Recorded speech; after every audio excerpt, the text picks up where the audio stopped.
Guys, wouldn't your wife or girlfriend love it if you treated her to the very best this Christmas? Now you can, with the world's softest pajamas by Pajamagram. Created by a team of pajama experts, the world's softest PJs are lighter than a cloud, softer than a bunny, like cashmere, only better. She'll love how heavenly they feel. Includes free gift packaging and Christmas delivery is guaranteed. So visit pajamagram.com or call 1-800-GIVE-PJs.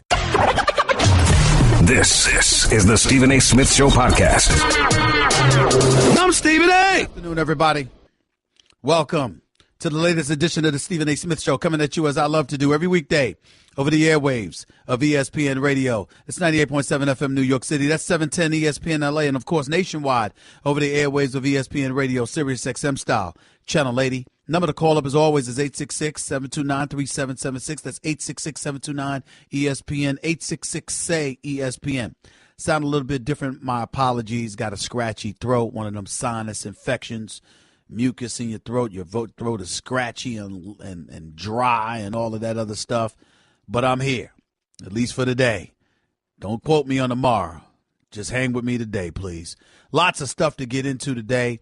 Obviously, we saw a football game last night that reverted into something that none of us should be comfortable with.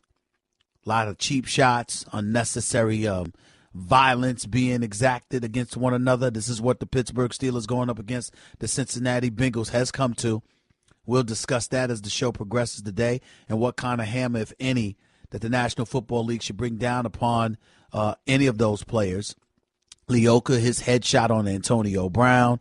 Juju Smith-Schuster, his shot to Vontaze Burfict. Even though Vontaze Burfict has his own history, one would argue that doesn't mean he deserves what happened to him with that shot. So we've got, of course, our prayers go out to Ryan Shazier, just a regular tackle, no illegal hit involved, but he led with his head, snapped his neck back, ultimately hurt his back, no movement with his lower extremities initially. Had a lot of guys on the Pittsburgh Steelers who were shaking, scared to death. That paralysis may have been a part of the equation. So, our prayers go out to him.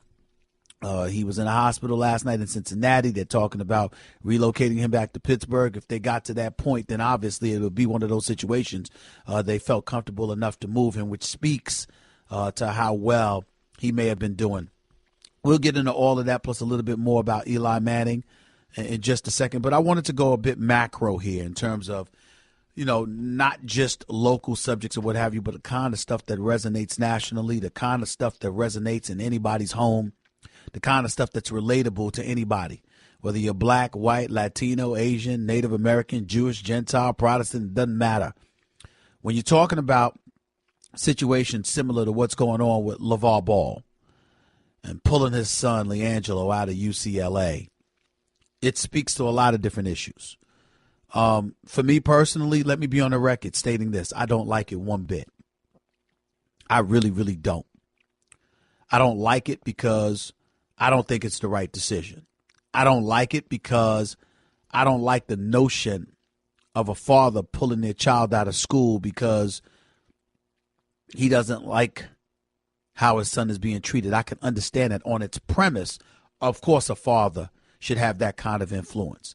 But when it involves a kid who's committed a crime, created an international incident by committing that crime, and then you turn back and your initial reaction is that it wasn't a big deal while you were in China, and then you come back to the States and you still maintain that kind of thinking, what does that provide? What does that teach? What does that accomplish? These are all the things that I think about. And more importantly, I think it's all the things that all of us should be thinking about, not just as fathers, but as parents, as adults. What kind of message does that send? Now, I'm not here to excoriate LaVar Ball. I happen to like the man.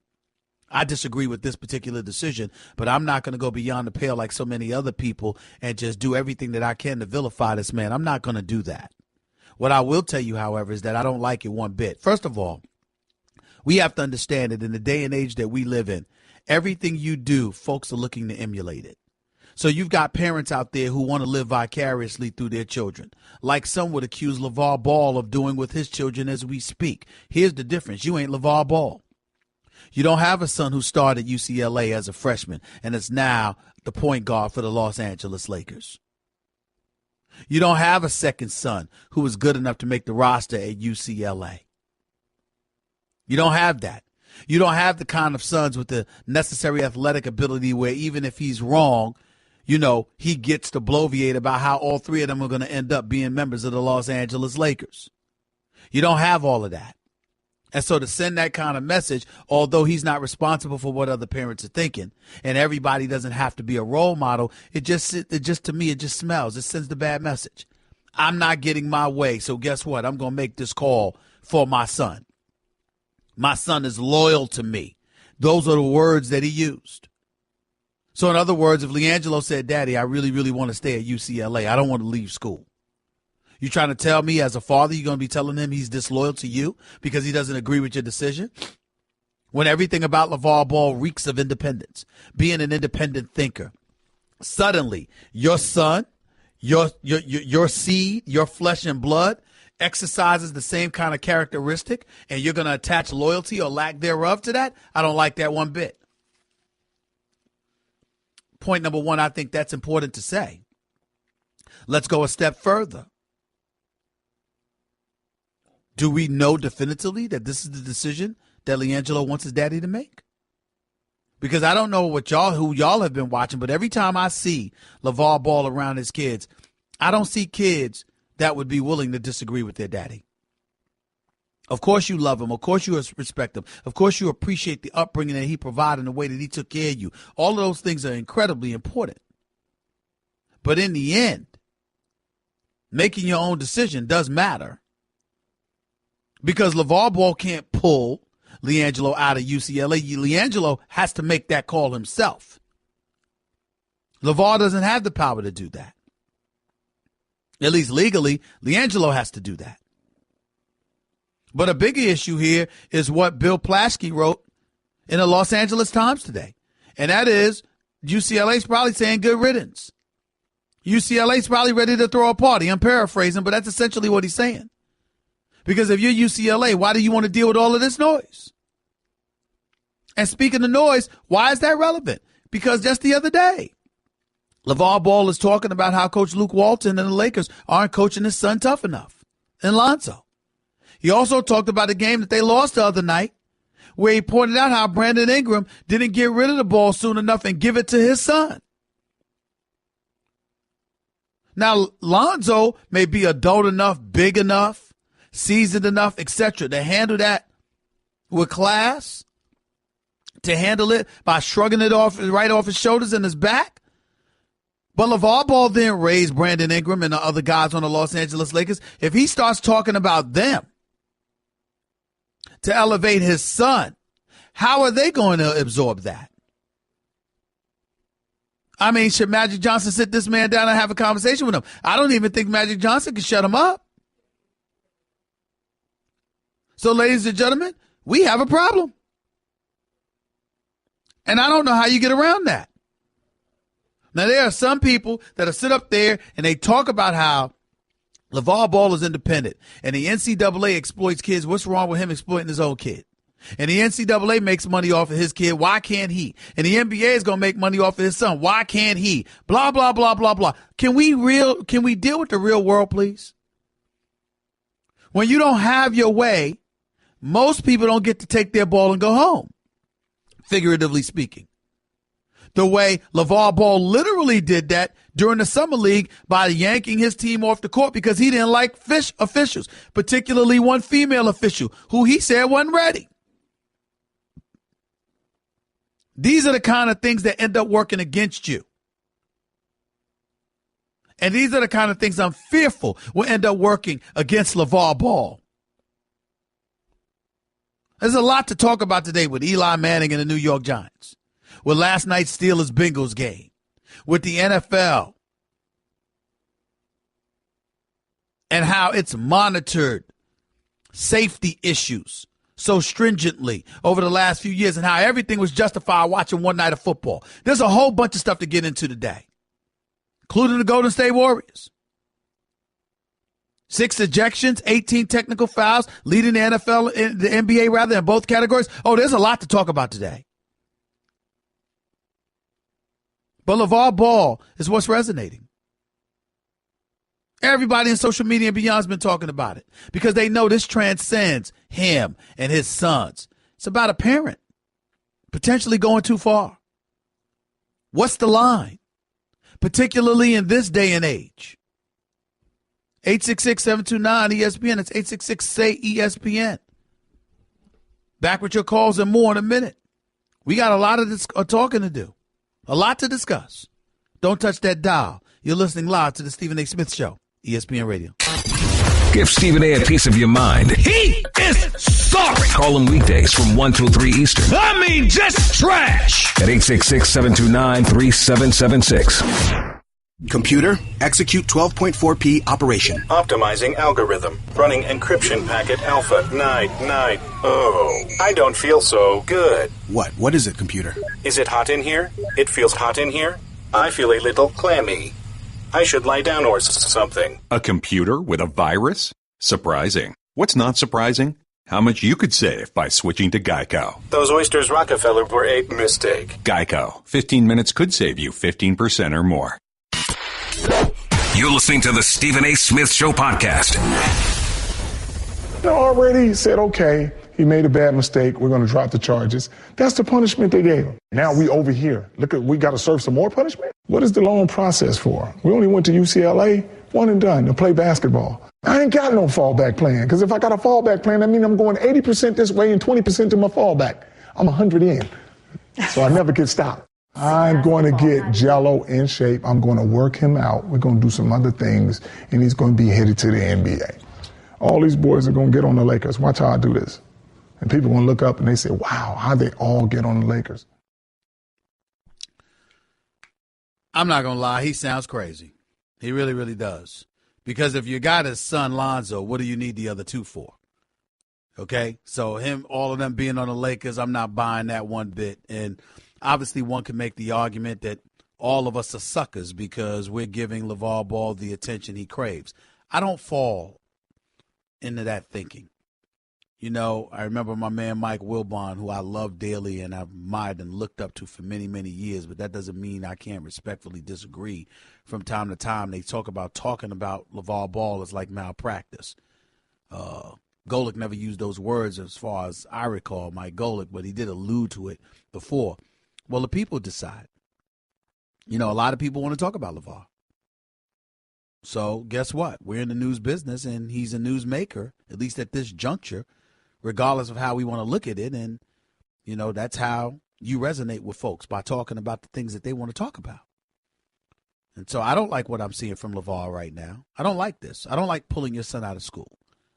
I don't like advertising the fact that, you know, in education is not the priority. You have to remember he pulled his son, LaMelo, out of school. You pulled him out of school because you had a problem with that coach. And you said, you know what, I'm going to train him myself and we'll homeschool him. I have no problem with folks who homeschool their children. But the agenda and the motivation behind it matters. Now, in fairness to LaVar Ball, I don't want to hear a bunch of people, and I'm going to go here, particularly white folks, complaining about that and asking what kind of message that sent when nobody said anything about Bryce Harper being homeschooled. And his daddy clearly stating that I'm training my son and preparing my son to be a Major League Baseball player. How's that working out? Bryce Harper's one of the best players in baseball. And you know what? Before all said and done, he may end up getting a $400 million contract.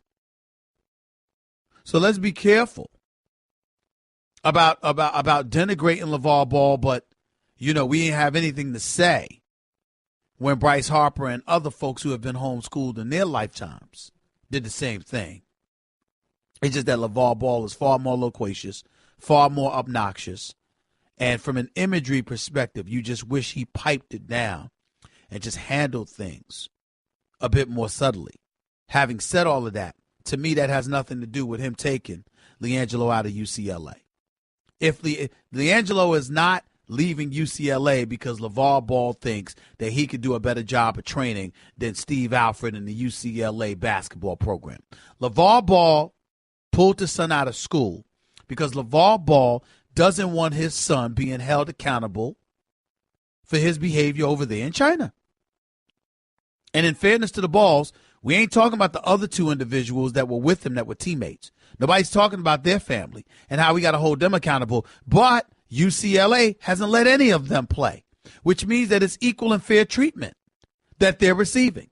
Not to mention the fact that I thought Ball and the rest of the players were going to be back by New Year's Day. So if that's the mentality, I mean, what are you doing? It makes no sense. It really, really doesn't. But that's just me. 866-SAY-ESPN. Michael in Brooklyn, you're live with Stephen A. What's up?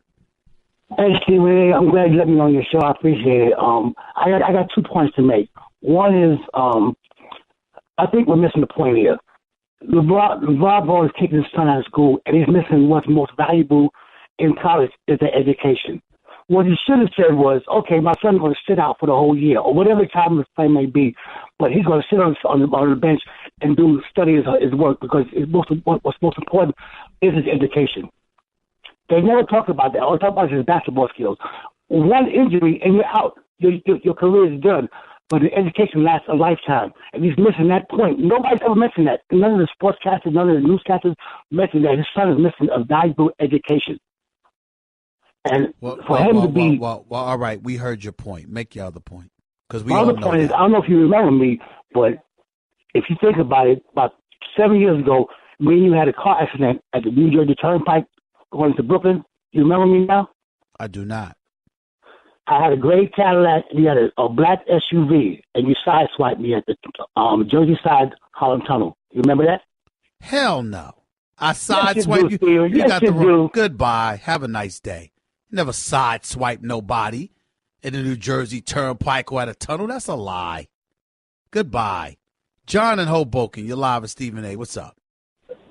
Hey, Stephen A., how you doing? I'm all right. I'm actually on the New Jersey Turnpike now, but I'm not going to accuse you of any traffic incidents. Thank you. But I just wanted to say real quick, normally I listen to you on the podcast because I'm at work, but I'm fortunate enough to be able to be filtered in with like the big mics in the Carlton and Tampa. But anyway, I'll get to my point. But my point is, a year from now, my prediction is that LaVar Ball will be an afterthought, simply because if Lonzo continues to play below expectations, obviously LiAngelo and his issues at UCLA, whether he finds a home at another school or not, and the youngest brother, LaMelo, I just don't think that they're going to be as good as Lonzo was. So my prediction simply is that a year from now, LaVar won't have a sounding board because basically he'll have one son in the NBA and two sons just trying to I will make a name for themselves. I will say this. I'm going to give Lonzo more credit than that. Lonzo has to work on his shot, and he has to develop a go-get-it mentality. When I think bust with Lonzo, it's only because of an absence of aggression. He can handle the rock. He's an exceptional passer. He has a high basketball IQ, and he's a really, really good kid who's willing to learn and to get better. He's got to change his shot, but he's also got to make them. He's got to be aggressive. Get to the hole and make things happen. Create opportunities for other people. Get yourself to the free throw line a little bit more. Get in the weight room, put on some work. He's got a lot of work to do. What I would say to you, however, is that it's a tough, tough spot for Magic Johnson to be in, and I'm going to tell you why. This kid, Jason Tatum, picked one spot after Lonzo by the Boston Celtics. This kid is special. He's shooting about 49% from three-point range. This kid is special. De'Aaron Fox for Sacramento, he's not bad. Okay, Dennis Smith Jr. in Dallas, he can ball. Markin in Chicago, he could ball. And did you see this kid, Donovan Mitchell, that I keep talking about at Utah, dropped 40 the other night? Look, man, there were guys that the Los Angeles Lakers had opportunities to grab, and they didn't, because obviously Lonzo wasn't just a ball player.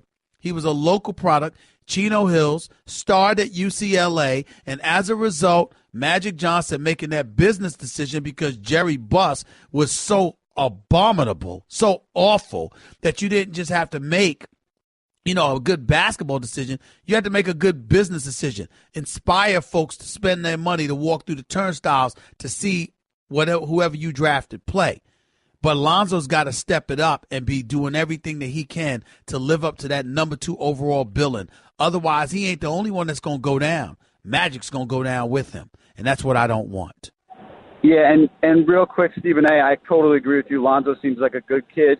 I just hope that he makes a name for himself, and we're not really talking about his dad going forward. But thanks for taking my call. Appreciate it, man. 866-SAY-ESPN. That's 866-729-3776. More of your phone calls on LaVar Ball, pulling his son out of UCLA in a minute. Plus, I'm about to get into Eli Manning and the New York Giants, because where do you go from here?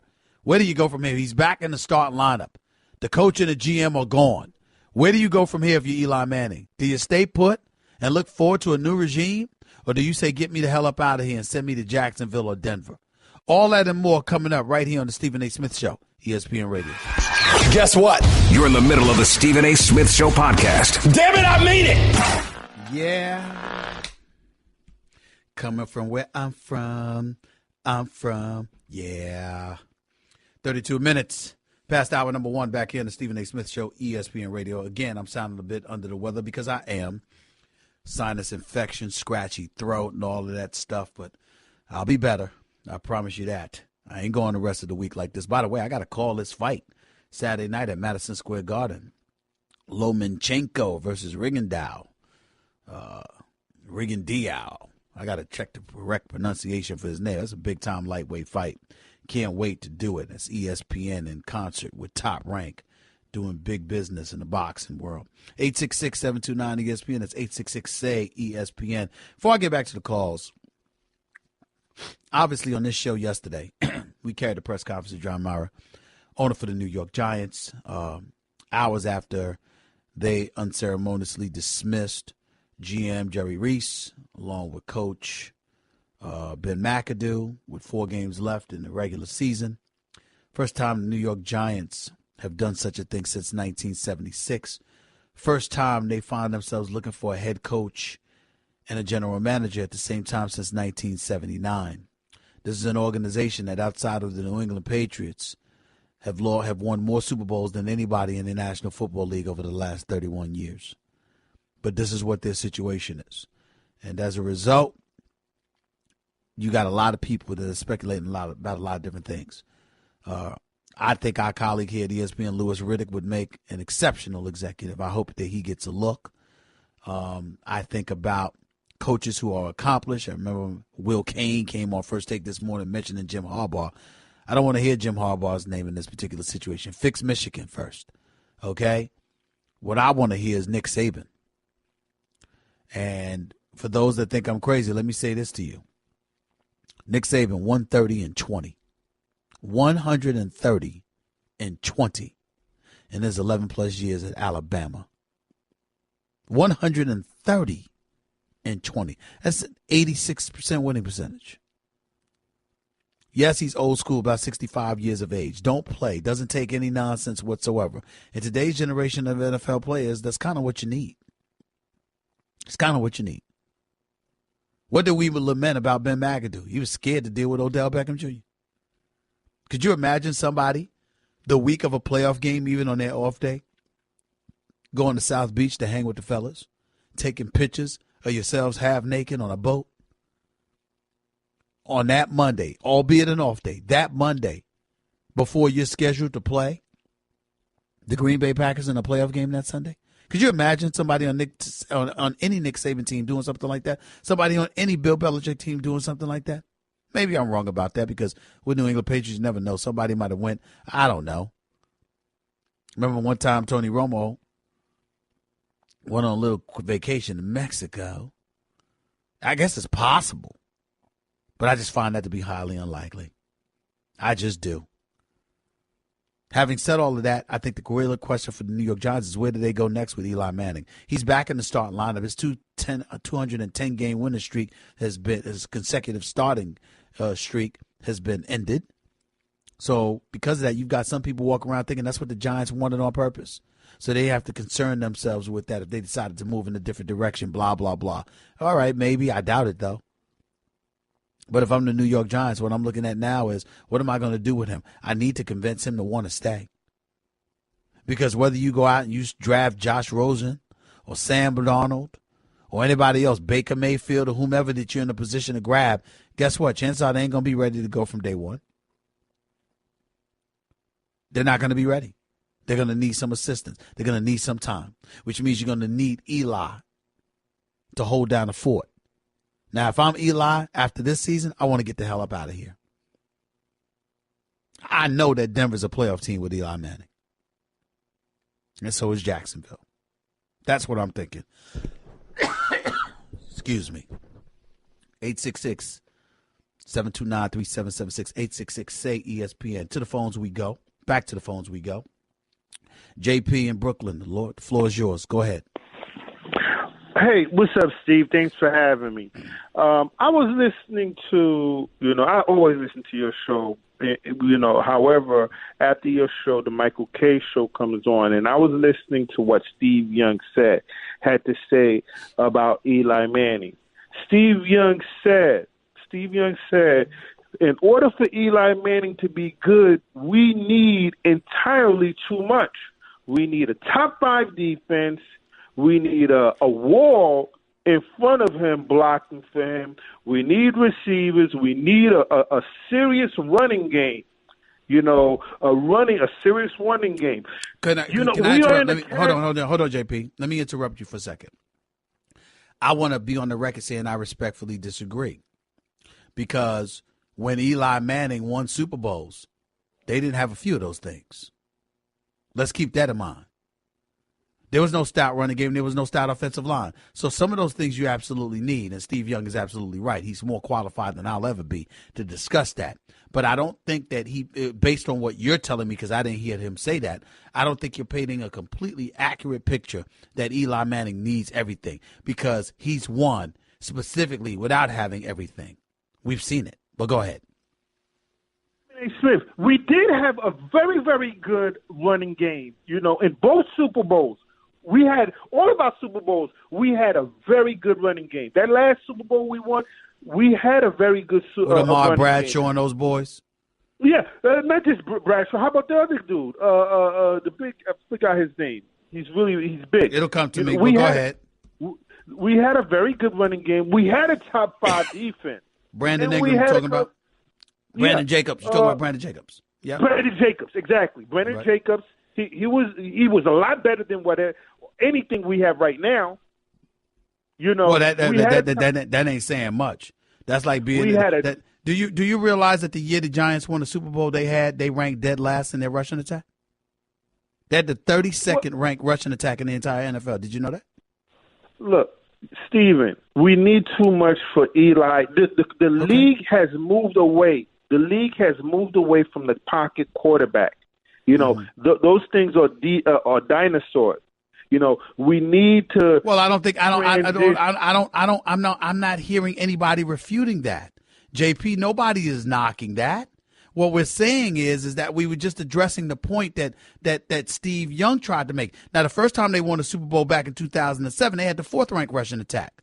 The second time they won in 2011, they ranked dead last in their running attack, but they still won the Super Bowl. All I'm saying is there's been plenty of times where Eli hasn't had much. Let's be fair to him. Now, granted, he's immobile.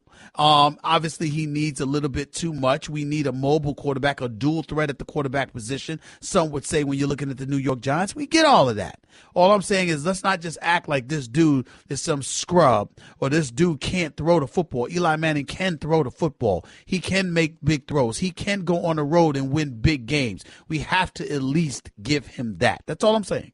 Last 2 years, brother, when was the last time has he put the team on his back and willed us a W? He may not be capable. He may not be capable of that anymore. But can I ask you a question? Have there been quarterbacks in Super Bowl history who've won Super Bowl championships and they clearly weren't capable of doing those things? Yes. I mean, well, a couple of years back when Peyton Manning won the Super Bowl in Denver, did he put them on his back, or did that defense come to the rescue? No, don't do that. Because Peyton Manning, his brains. Even though he couldn't throw the game, brilliant, but he's brilliant. He's brilliant, JP. That's not what I'm saying, though. I'm only addressing your point. The point is that there are quarterbacks who don't have to carry you on their back in order to be victorious. There are other components that come with a football team, and Eli Manning has had very little to work with. That's my point. What defense fears Eli Manning right now? A defense that knows that Eli Manning has receivers to throw the football to.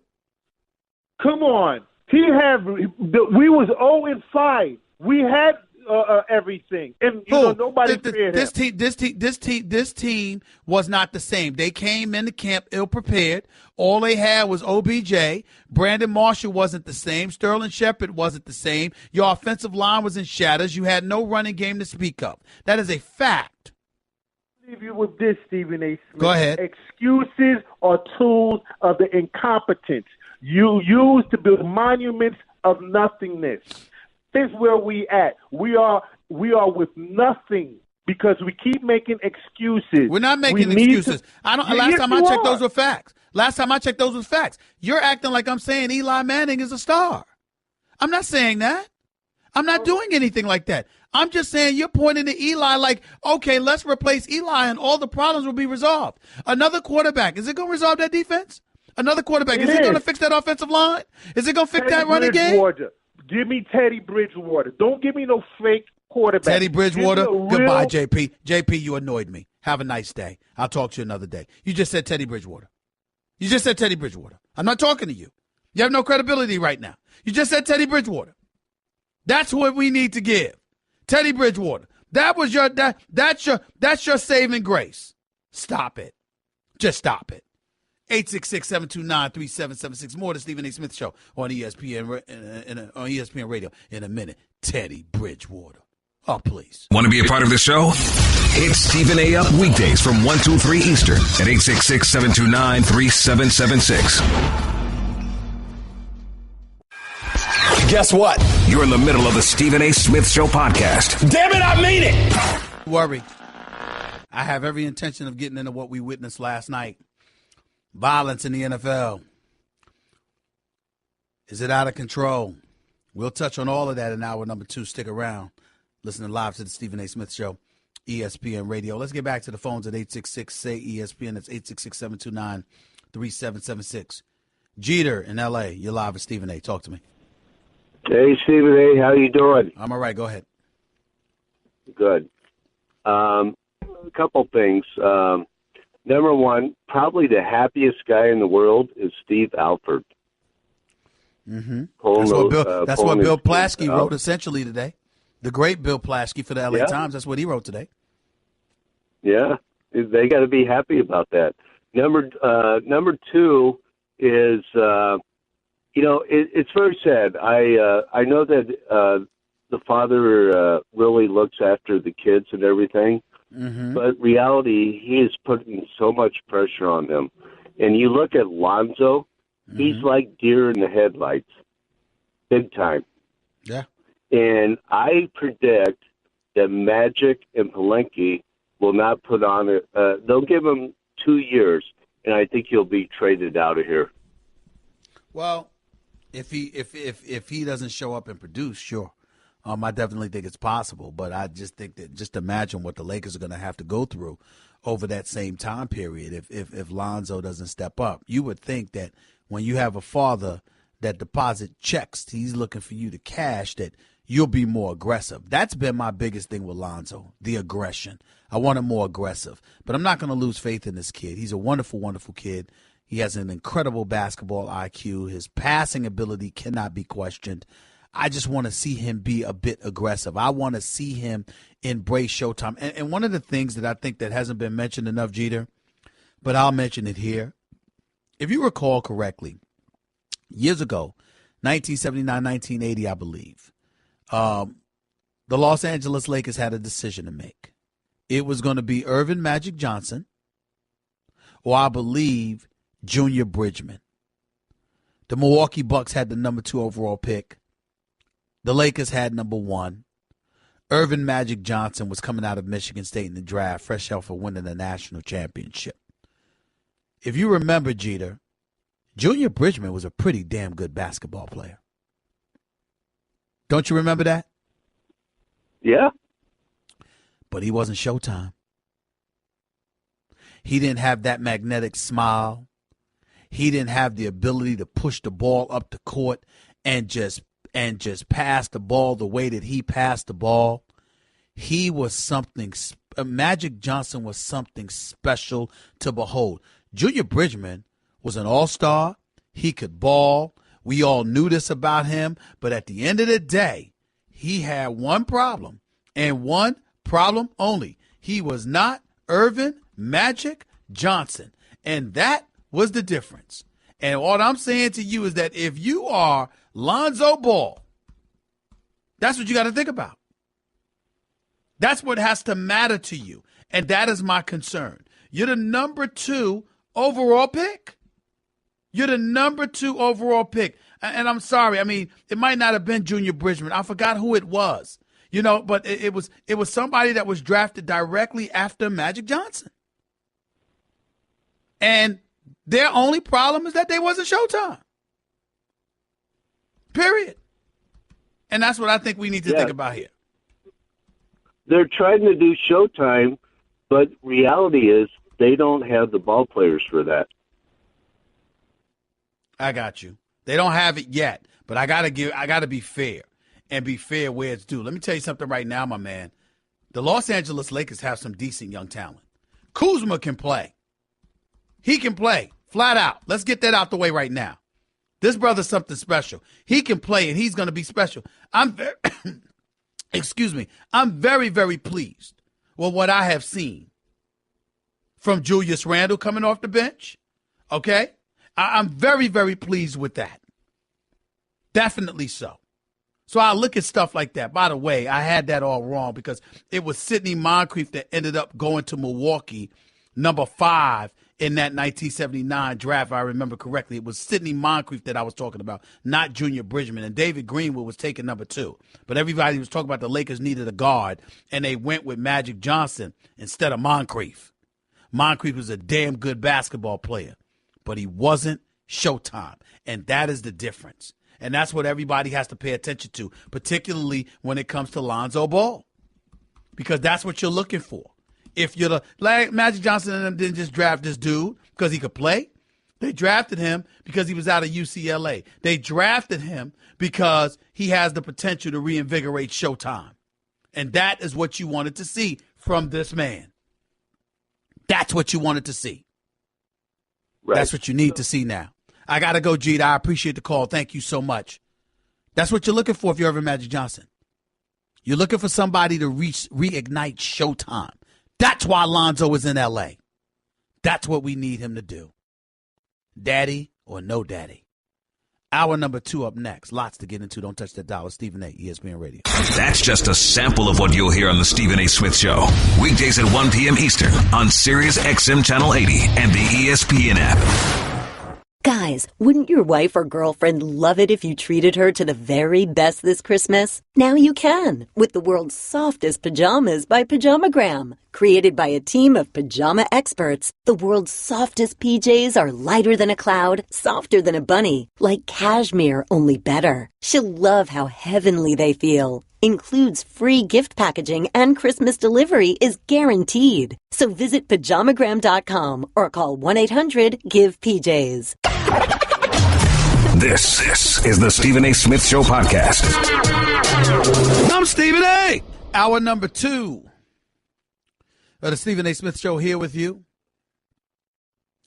for the next hour over the airwaves of ESPN Radio, Sirius XM style channel. Lady number to call up as always is 866-729-ESPN. That's 866-SAY-ESPN. I'm going to get to some football and the violence we witnessed last night in just a second. But I want to go back to this Lonzo Ball deal as it pertains to Irvin Magic Johnson, because I want to give y'all a little basketball fanatics everywhere. I want to give you a little history. And I apologize again because I always confuse Sidney Moncrief with Junior Bridgman, both of whom played for the Milwaukee Bucks at one moment in time. Coming out of the draft in 1979, Magic Johnson was this 6'9" point guard in a power forward's body who could pass and dribble and rebound with the best of them. The question was, could he shoot? According to numerous reports over the years, Jerry West, former coach of the Los Angeles Lakers at the time, an advisor to the former owner, the late Jack Kent Cooke, who owned the Lakers at that time, and somebody that Jack Kent Cooke admired tremendously, he took Jerry West's advice to heart. It mattered to him. And according to numerous reports, something Jerry West is reticent to acknowledge, according to those reports, Jerry West had recommended that the Lakers take Sidney Moncrief instead of Earvin Magic Johnson. Okay? Because Earvin Magic Johnson couldn't shoot, and he was wondering whether a 6'9" guy could hold up in a fast-paced NBA. But the reason why I'm bringing this up, because Lonzo Ball is on my mind. And I want you to sit up here and listen from an article that I'm reading dated back in 2012 in Sports Illustrated.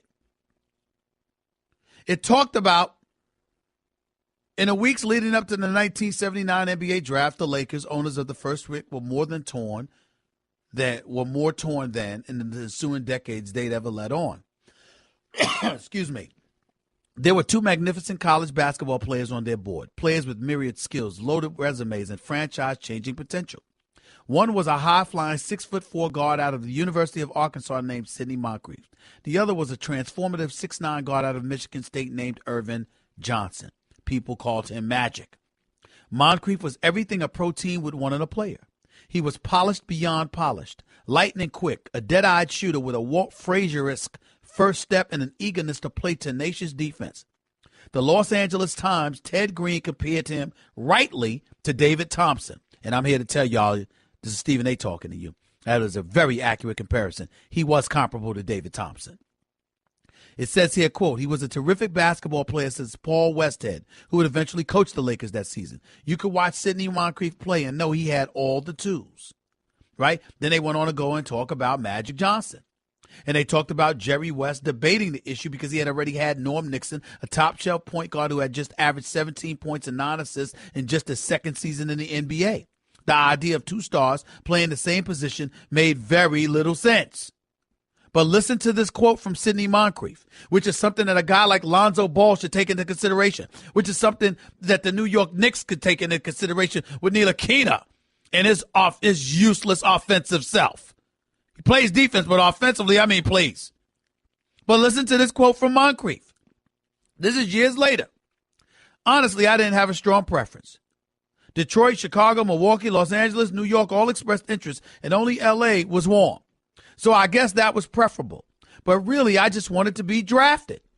This is what he said. Then it goes on to say, of course, we all know how this turned out. Under the directive of Jack Kent Cooke, the team's outgoing owner, Los Angeles went with Johnson's larger-than-life persona and proceeded to have one of the great runs in NBA history. Moncrief, meanwhile, fell to the 5th pick, where Milwaukee swooped him up. He became a 5-time All-Star, as well as one of the finest players in franchise history, but he was no Magic Johnson. And listen to this quote. If you ask me what would have happened had the Lakers taken me, Sidney Moncrief said, I'll be completely honest. Maybe we win a championship. But there's no way the Lakers do with me what they did with Magic Johnson. That team needed one guy to get everyone to play together, and he was it. There's a reason Magic Johnson goes down as one of the great players. He could do everything. That's all you need to know about Lonzo Ball and his expectations. You're Magic, you draft somebody looking to reinvigorate Showtime, that's what you're looking for. Do you see why I get on aggression?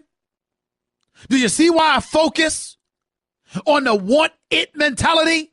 The go get it mentality? Do you understand now, ladies and gentlemen? Do you understand why it's driving me crazy to watch guys like Lonzo or Ntilikina playing a point guard spot in an NBA in this day and age? Have you not seen CP3? 7-0 since he returned with the Houston Rockets. Have you not seen Steph Curry? Have you not noticed Russell Westbrook out of UCLA, by the way? Have you not seen all of these people? Are you not waiting, if you're Cleveland, to see what Isaiah Thomas is going to do when he comes back? Have you not watched Kyrie Irving in Boston? Do you not get it yet? Huh? This is what it's about. You can't be some passive guard, sitting back, taking pictures, passing the ball, running to the corner, wait for the action to come to you. You got to take it. You got to want it. You got to push for it. You got to go get it. You got to force everybody to come get it because you're coming. That's what you got to do.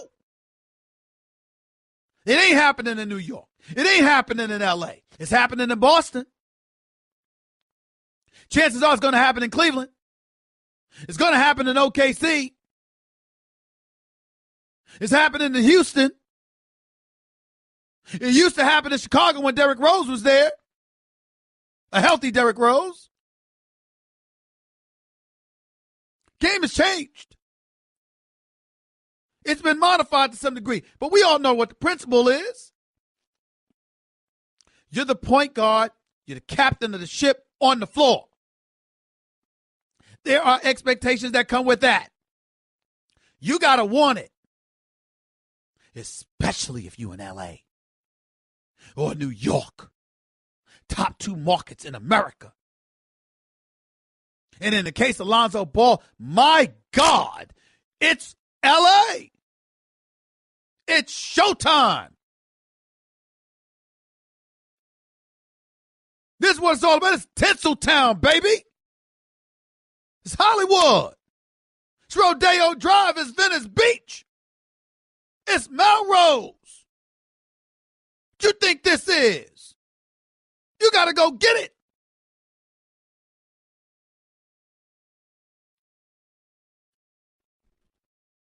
That's why every game that Lonzo struggles makes life harder for Magic. Because Magic knew what he was going to do when he arrived in the NBA, and he did it. He knows what it takes. He's the one who swore by this kid.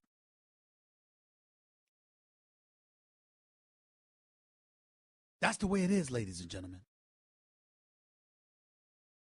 That's the way it should be. 866-729-ESPN. It's 866-SAY-ESPN. Your calls and some NFL talk and more on this subject in a minute. You are listening live to Stephen A., ESPN Radio. Want to be a part of the show? Hit Stephen A. up weekdays from 1 to 3 Eastern at 866-729-3776. Hey girl, have you done something new with your scales? Using new moisturizer? Nice. It really brings out the hazel in your eyes. Oh, hold on. Are you using whitening strips too? Your fangs look good, girl. Really good. A really charming snake charmer? Surprising. What's not surprising? How much you could save by switching to Geico. Wait, what? Have you been doing Pilates too? Geico. 15 minutes could save you 15% or more. You're listening to the Stephen A. Smith Show podcast. Before I get back to the calls, let me say a couple of things. Number one, Juju Smith-Schuster, wide receiver for the Pittsburgh Steelers, who laid that hit on Vontaze Burfict, has been suspended for 1 game. He deserved it. Leoka, the cornerback for the Cincinnati Bengals, with that headshot to Antonio Brown in the end zone, he also got suspended for 1 game. Excuse me. It's the right call by the NFL. You got to send a message that you're going to lose time and you're going to lose money if you distribute headshots. It's just that simple. You got to do everything you can to avoid those headshots. And I can't stand when players act like, okay, I'm going to go right after your knees or lower because I want to make sure I don't hit you in the head. Stop it.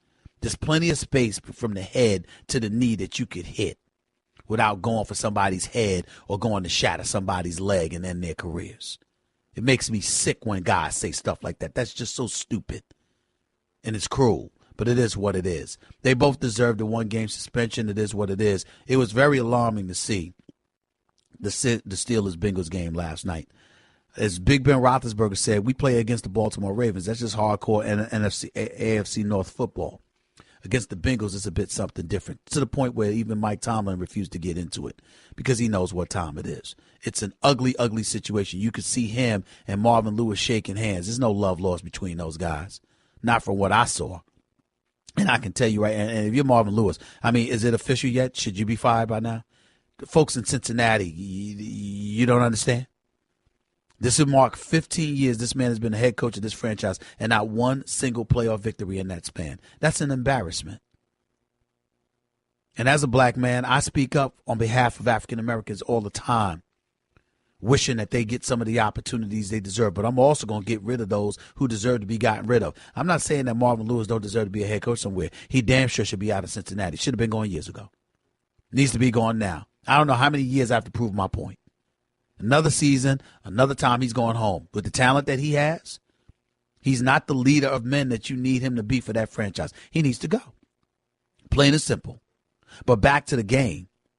It was ugly and it was violent. 11 personal fouls. 11. Vontaze Burfict carried out on the stretcher.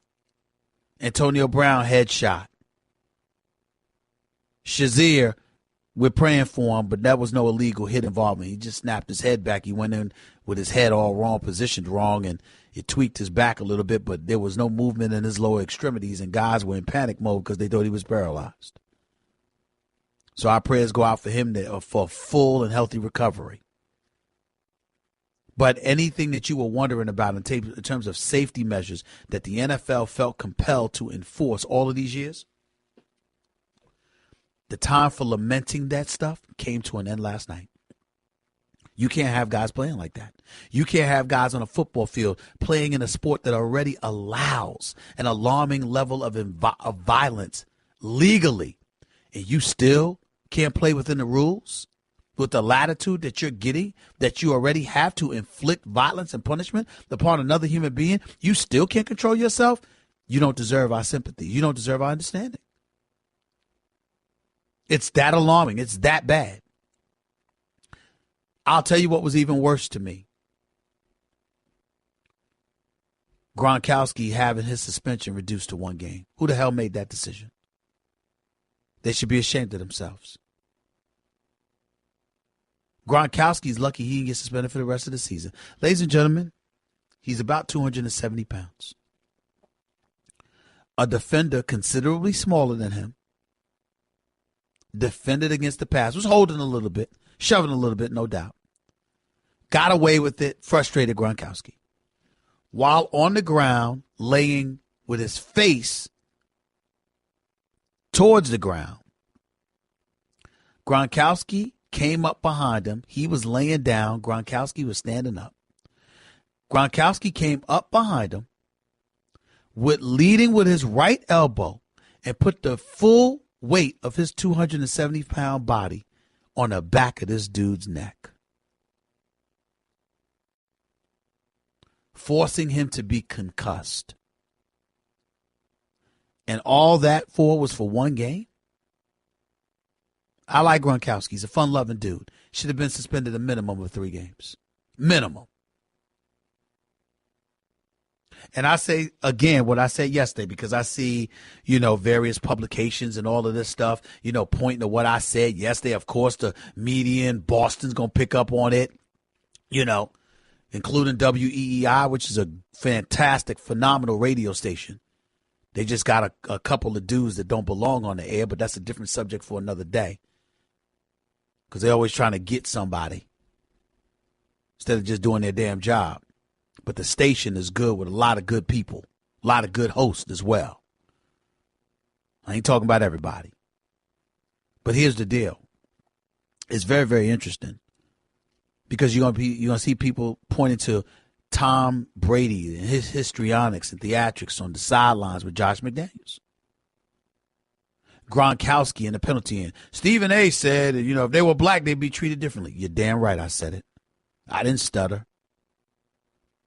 Could you imagine a 270-pound black man leading with his elbow and going to the back of some dude's neck while they were on the ground? You know what they would be saying about him? Do you know what they would be saying about Cam Newton if he was on the sidelines acting up the way that Tom Brady did? And I have no problem with Tom Brady whatsoever. He did nothing wrong. I'm not talking about Tom Brady. He did nothing wrong. You're in the heat of competition. You're upset with your offensive coordinator. You're a bit demonstrative. You speak up. You speak out. Your body language isn't great, so what? You're in the heat of competition. That's their business. I'm not saying anything negative about Tom Brady whatsoever. What I am saying is, had that been Cam Newton, he would have been treated a bit differently. I said it. I mean it. I ain't stutter one damn bit because it's the truth. 866. Say ESPN. It's 866-729-3776. Back to the phones we go. Jose in New Jersey, talk to me. You're live with Stephen A. Yeah, I think that what the NFL should really do is, at the end of the day, figure out a way how to punish them even more. I mean, that one-game suspension for Gronkowski, that is ridiculous. And I know the guys are bigger, faster, and it's more violent, like you say, opposed to the 80s and the 70s.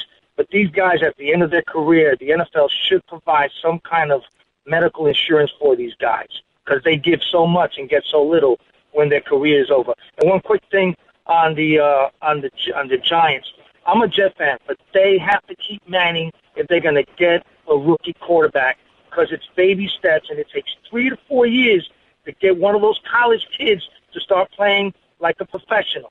I'm speaking from experience because I see what the Jets had in the last couple of years with quarterbacks, and they don't want to go that route.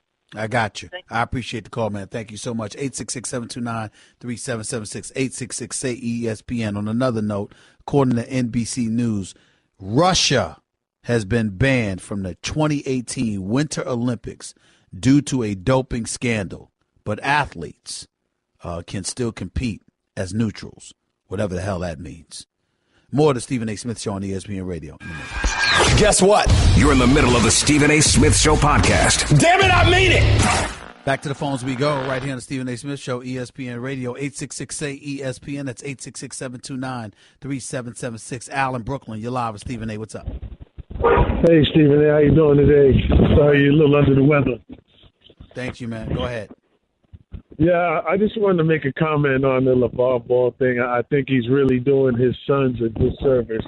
He did a brilliant job marketing Lonzo and getting the big baller brand off the ground. I think now he just needs to take a step back and let the boys be boys, let the men be men, let Lonzo concentrate on playing ball, you know, and his other son, LeAngelo, I mean, he needs to pay for what he did. I mean, you want to pull him out of school because they suspended him? I mean, what kind of lesson are you teaching your son? Amen. There's no consequences to what you did. Amen. Thank you for the call. I appreciate it, man. Let's go to Thomas in Newark. You're live with Stephen A. Go ahead, Thomas. Yeah, how you doing, Stephen A? I'm all right. You're live on the air. Go ahead. Yeah. I know you know the term double consciousness about Du Bois. Like when you were speaking about Gronk and all these different people, how they different treat. I understand things are not fair. Like we don't get the same treatment as black people in America. That's leading me to what the Ball father's doing. Yo, none of these institutions really care about our kids. That school didn't let that boy go there for free. They're not. He had to play basketball and earn his way to go there. They don't reserve the right to punish him as they want. Stop right there. You're missing the point, in my opinion. Here's why, Thomas. That's a different subject. The issue in question is, if you are a father, do you pull your son out of school because he may not get to play until after Christmas? That's the question. We know what the universities do. We know how hypocritical the NCAA is. We know all that other stuff that you were going to say. But the question is, do you pull your son out of school just because he ain't going to get to play until after Christmas, after he went to another country and created an international incident by committing a crime? Hello? You didn't hear me? No, I'm saying, but there are other schools. Like we have to start. No. That's not what I'm saying. No. Listen, that's not the issue. Stick to the issue. It's not about there being other schools. Forget all of that. He can sit out a year. He can go to another school. Okay? He can go to the G League. He can go play overseas, maybe. Forget all that for a second. If your son committed a crime and created an international incident because of it, along with 2 other players, do you pull your son out of that school, the school you let him go to, the school you told everybody in the world he was going to? Do you pull him out just because he can't play until after Christmas. I don't know what they're talking about in the background. I don't know the conversation that's going on. I don't forget them. I just asked you a question. You talking to me. The hell with all of that. I just gave you the scenario. Forget all that. You talking to Stephen A. Did you call up to the Stephen A. Smith show? Did you just do that? Ain't you talking to me? Hello? Goodbye, I'm man. talking to you. Get a better signal. Get a better signal. Get a better signal. I asked you 3 times. The point is, see, that's our problem. White, black, and beyond. Every time somebody don't want to discuss an issue, they got a problem with it and they create a different problem. I understand all the stuff that goes with it. The college institution, the fact that they shouldn't have dominion. All of this stuff, I get it. I understand. He can go to another school. I understand, Thomas. I understand. The question is, if your son created an international incident by committing a crime in the school that you allowed him to go to, that you bragged that he was going to go to, when your other son was there, that school decides to punish him to protect their image, their brand, and also to set a shining example moving forward for college athletes to follow. And the punishment is, we ain't going to let you play basketball for a couple months. Do you pull him out of school and make that kind of life-altering decision just because of that? That's the question. You don't get to answer another question. This is my show. You answer that question because that's what we're dealing with here. Chris in L.A., talk to me. Hey, Stephen A., good morning. I just wanted to touch on, I caught the last hour, so I didn't get the first hour, but I wanted to call on what you mentioned regarding Magic and Sidney Moncrief, the comparison, and what you're not seeing, the lack thereof of Lonzo Ball. You remember when they were doing the whole NBA draft and they were evaluating talent, and then you had mentioned, I don't know if it was you reported or someone reported that Lonzo had showed up out of shape. You remember that, Stephen A.? Yes. Potentially? Yes. Yes.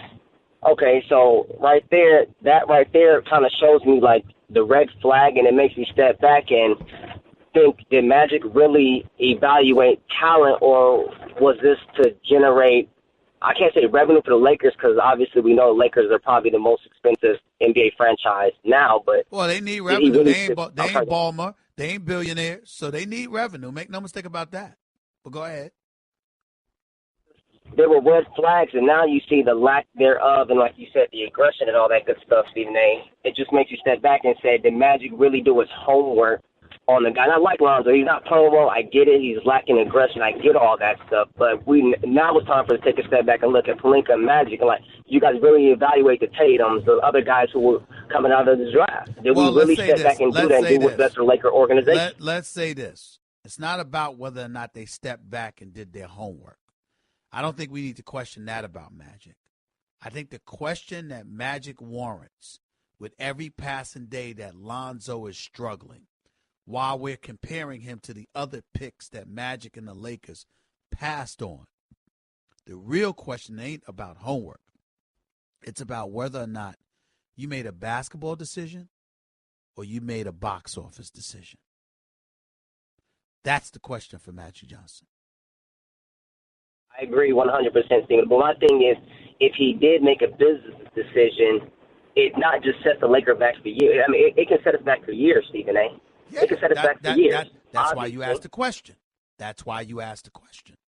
Because what we need to hear from Magic is he believes in this kid. He has seen enough to continue to believe in this kid. That's what we need to see from Magic Johnson moving forward. Appreciate the call, man. Thank you. Let's go to Jeff in Hollywood. You're live with Stephen A. What's up, Jeff?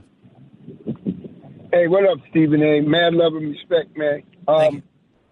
I echo your feelings, basically, about that LaVar Ball thing, because, I mean, at first when LaVar Ball came on the scene, he was brash, he was arrogant, but I saw something I thought was positive in the fact that he was trying to push his son. Right. But there's a point, I think, where you got to back up.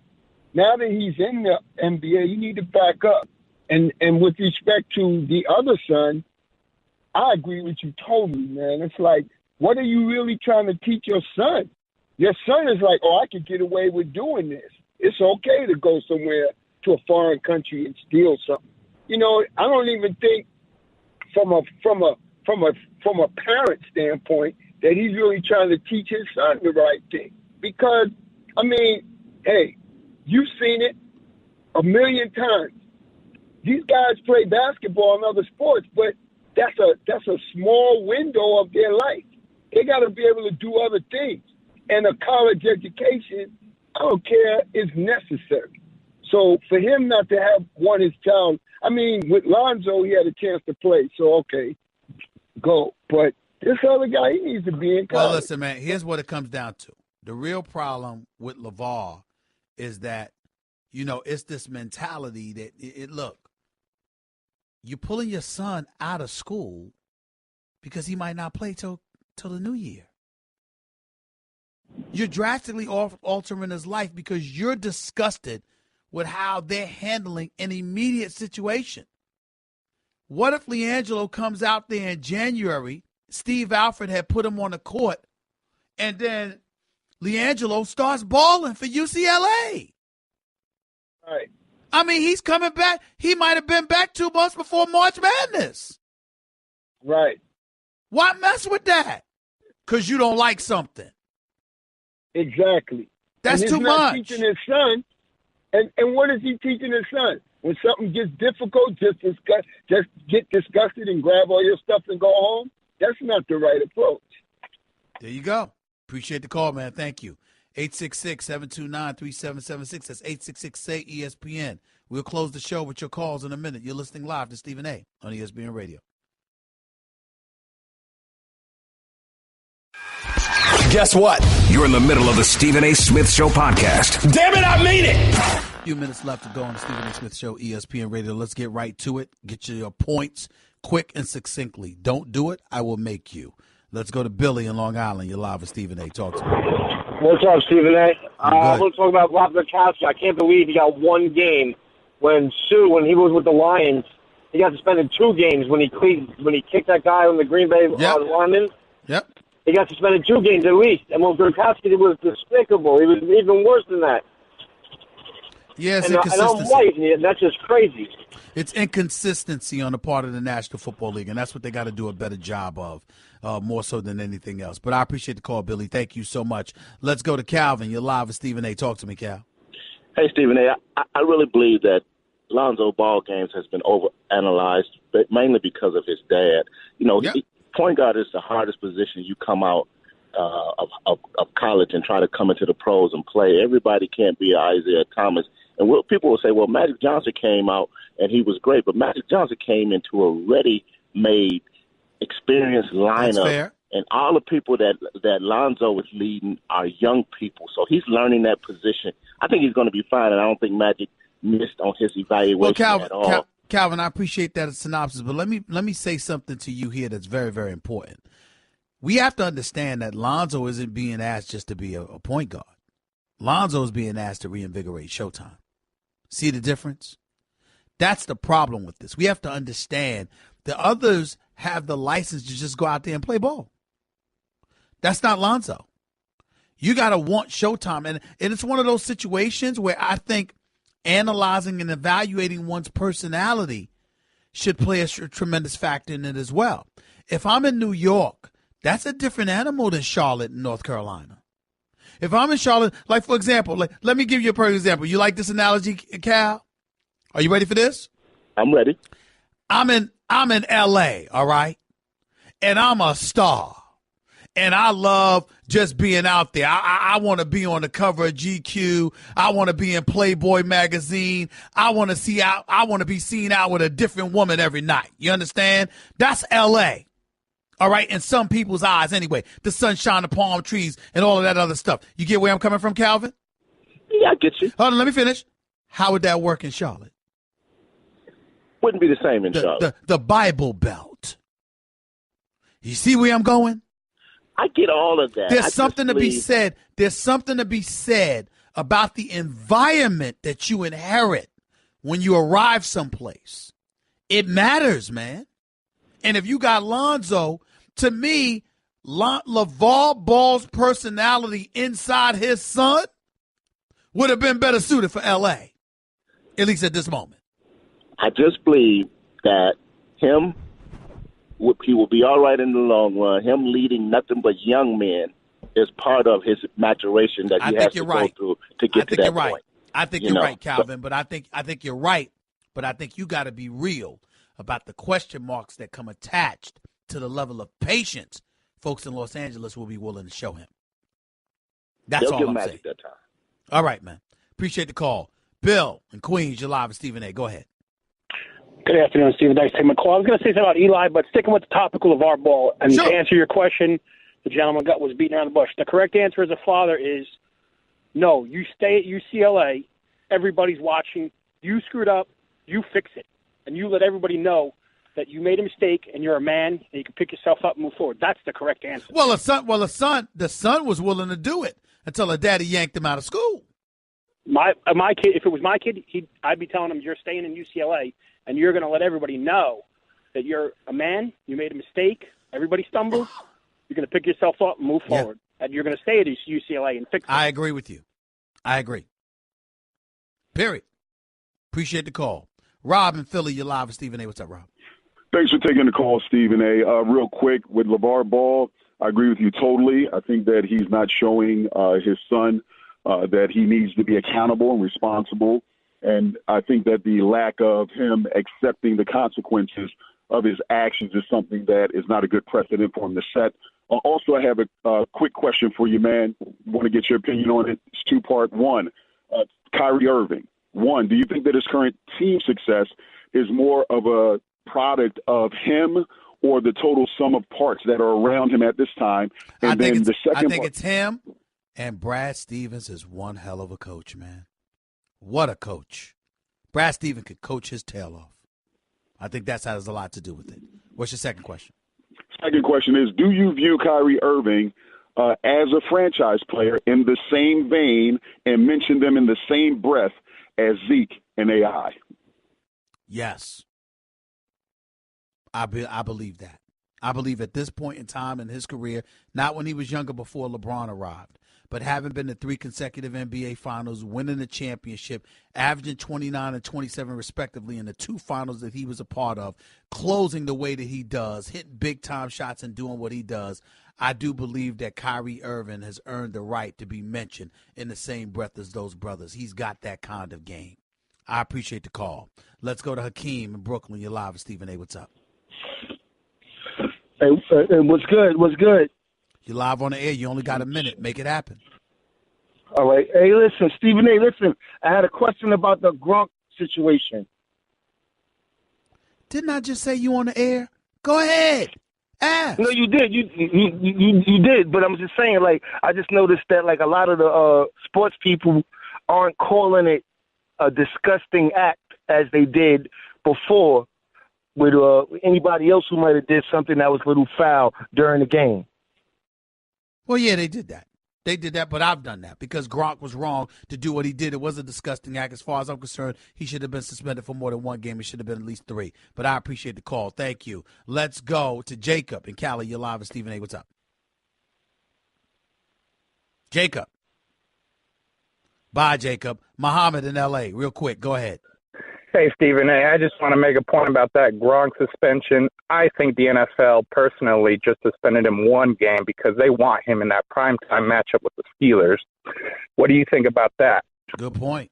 Good point. Didn't even think about that. They play in a couple weeks. You got a valid point there. They play week 15. You know? They play a week from Sunday, I think. You might have a valid point there, Muhammad. They think about them ratings. They have been losing ratings and revenue due to all the protests and stuff. And so you're certainly not trying to take marquee players off the field if you don't have to. Could be a very, very valid point. I dropped the ball on that on my part, Muhammad, because the fact of the matter is you saying that's got me thinking even more about it. And I agree with you. That's probably the reason. Doesn't make it right because I still think he should have been suspended a minimum of 3 games. But that's just me. Got to get on out of here. I'm sick as a dog, but I made it through the show. Thank y'all for sticking with me. Stephen A. Smith Show, ESPN Radio, 866-SAY-ESPN is always the number to call up. We got a lot of stuff to talk about as the week progresses, and you will hear from me again. Until then, peace and love. That's just a sample of what you'll hear on the Stephen A. Smith Show. Weekdays at 1 p.m. Eastern on Sirius XM Channel 80 and the ESPN app.